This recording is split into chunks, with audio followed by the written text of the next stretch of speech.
Shalom, ani Souji, ani רוצה ללמוד עברית.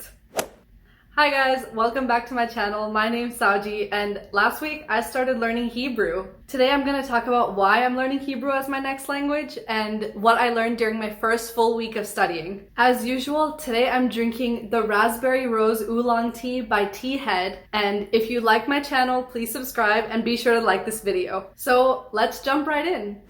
So as you guys probably know by now, I'm super passionate about similarities between related languages.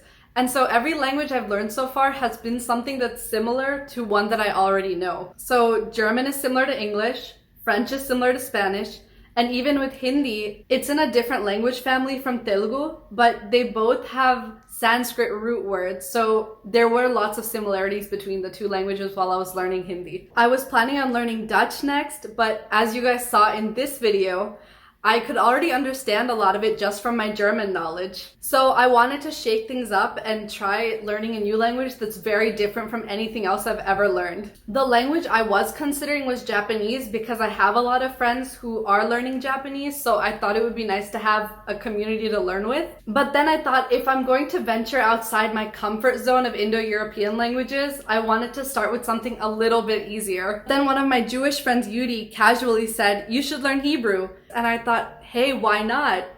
It's very different from anything I've learned so far, and there's a rich cultural history behind it. So the idea stewed in my head for a little bit until I contacted another Jewish friend from high school, Molly, and asked her about her experience learning Hebrew as an adult. And she said it's a very fun and logical language, and that once I learned the Aleph Bet, or the Hebrew alphabet, that everything else is very straightforward. So this is my first foray into the realm of Semitic languages, and let me tell you, I am having so much fun. I'm no stranger to learning new writing systems because I learned how to write in Telugu and Hindi when I was just a kid, but it has been over 10 years since I've had to learn a new one, so I was a little shaky on how to go about learning the Hebrew alphabet. So how am I approaching it?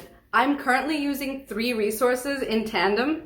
The first is Hebrew Pod 101 on YouTube. They have excellent resources for beginners to start learning Hebrew, including learning the alphabet, some basic grammar, and some reading practice. Second, I'm using Duolingo, but I have to be honest though, the Duolingo Hebrew course is one of the worst ones I've seen so far because a lot of the lessons don't have working audio, so if you can't read Hebrew, then it's almost impossible for you to figure out what's being said there. But where Duolingo has shortcomings, Memrise steps in to help because I found an amazing course on Memrise to learn all the basics of Hebrew, including the alphabet, the grammar, and some listening comprehension. And I'll link that course below because it is one of the best free Hebrew resources I've found yet. So let's jump over to my notes now so I can show you what I learned during my first week. So here we are with my notes. I got this little tracker here for how many hours I've been studying so far, so I'm at 24 hours as of right now. So I started off just writing the alphabet in the 2 different scripts. So there's the cursive script and then the print script. And originally I thought I would learn both of them. So for my intro level vocabulary words, everything was written in both scripts and with the nikud, or the vowel system, which I have here. And I found the vowel system very interesting because when you combine the vowels and the consonants, which were on the previous page, together, it's similar to how the vowels work in Indian languages. So that's why I have this little note here about how this nikud is similar to this one, this vowel in Telugu.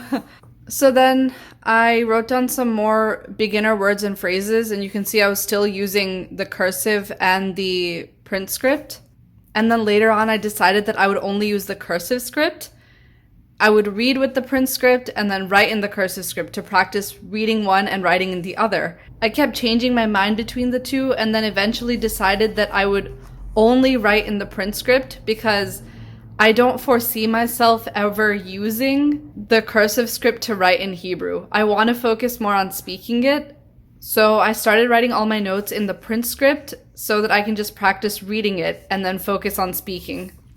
So during my first week, I also learned some basic grammar, so gender, articles, plural nouns.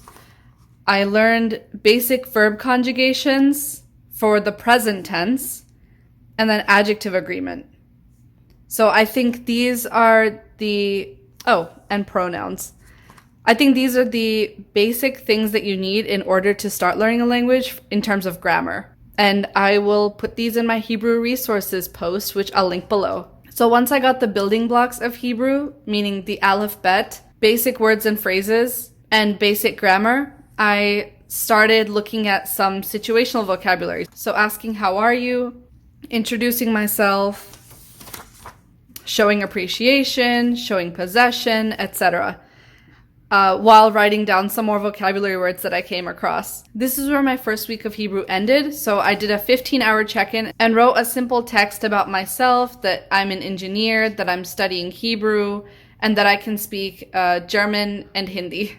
The last thing I looked into was Arabic influence on Hebrew and on Hindi, because I was interested in if I could use some of my Hindi knowledge in order to learn Hebrew. And I'm going to be exploring this more as I continue learning Hebrew and Hindi in tandem. One more thing I did during my first week was create flashcards of all the intro words and phrases that I picked up. So a lot of them are just the ones that I wrote in my notes. So I've just been reviewing them while cooking or while I'm on the train or just sitting around. So yeah, this was my first week of Hebrew, what I learned, and my notes and my flashcards. Oh, we're back. So there's 3 more things I learned about Hebrew during my first week. The first is really basic Hebrew grammar. I learned that Hebrew is a SVO or subject verb object language, similar to English. This is good news for me because it means that a lot of the sentences can easily be translated word for word from Hebrew to English. And that's something that one of my Jewish friends has mentioned to me as well, that Hebrew is easy to learn because you can translate it word for word. Another grammar thing I learned is that Hebrew's verb conjugations are based on if the subject is masculine, masculine plural, or feminine plural, which is also good news for me because that's exactly how Hindi's verb conjugations work. The final piece of information I like to gather during my first week learning a language is a bit about the linguistic history. So I watched a video on LangFocus's channel about the Hebrew language, which I'll link below. LangFocus is an amazing channel if you're interested in linguistics and linguistics history, so be sure to check him out. 2 things in particular stuck out to me about the history of Hebrew. So first, Hebrew stopped being used for everyday communication for about 2,000 years. And then it got revived in the 19th and 20th centuries as a way to culturally and linguistically unite the Jewish people. There's been no other modern language that's been revived on such a large scale. If you want to read more on the revival of Hebrew, I've linked an article below on that. Second, I noticed that modern Hebrew is heavily influenced by Yiddish. So what is Yiddish? It's a language spoken by Jewish people in Europe, and it's heavily influenced by German and other European languages. During the revival of Hebrew in the 19th and 20th centuries, many people learned Hebrew in language schools because there were no native speakers of Hebrew back then. And this meant that native Yiddish speakers were learning Hebrew and carrying the parts of their native language to the new language. If you want to read more about Yiddish influence on Hebrew, I've also linked an article below on that. I'm particularly excited about this aspect of Hebrew because I'm a B2 German speaker, so I want to see what parts of German have made it into Hebrew and whether it makes my language learning process easier. So as I kick off learning Hebrew, I have a lot more language learning experience under my belt and know exactly what my learning style is for the different aspects of a language. Just before I filmed this YouTube video, I actually called Yudi and said that I learned to read Hebrew in just a week, and he didn't believe me. And he sent me a biblical passage to read with the nikud, and I was able to pronounce all of the consonants correctly, even though I messed up some of the vowels here and there. And that's definitely motivated me to keep going. So this is my 7th language and far different from anything I've seen yet. So I'm curious to see how difficult it will be, and also super excited to learn about Jewish culture along the way. If you like this video, be sure to give it a thumbs up and subscribe to my channel if you like my content. I'll see you next time. Bye!